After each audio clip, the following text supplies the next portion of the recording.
ইন্দোনেশিয়ার স্বাধীনতার সাথে বাংলাদেশের যে স্বাধীনতা, এটার মানে অনেক পার্থক্য।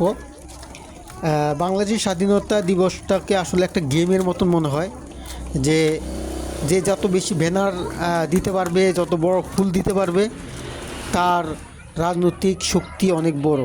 কিন্তু এখানে আপনারা কোনো ব্যানার, পেস্টন, কোনো ফুল, কোনো কিছু দেখতে পারবেন না। আর এখানের জনগণকে জোর করে কোথাও স্বাধীনতা দিবস পালন করতে বাধ্য করা হয় না।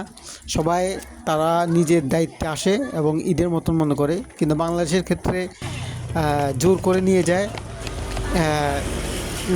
এবং সেখানে মারামারি এবং একজনের প্রতিপক্ষ হিংসাহিংসি এইগুলাই তাদের মধ্যে চলে। তো আজকে বলার উদ্দেশ্য এটাই যে আসলে ইন্দোনেশিয়ার এই স্বাধীনতা দিবস, রাজনৈতিক এগুলো আর বাংলাদেশের স্বাধীনতাগুলো, যে রাজনৈতিক দলগুলো আছে, ইন্দোনেশিয়ার স্বাধীনতা দিবস ফলো করা উচিত। তাহলে আমাদের দেশের যে হিংসা মারামারি এগুলা অনেকাংশে দূর হয়ে যাবে।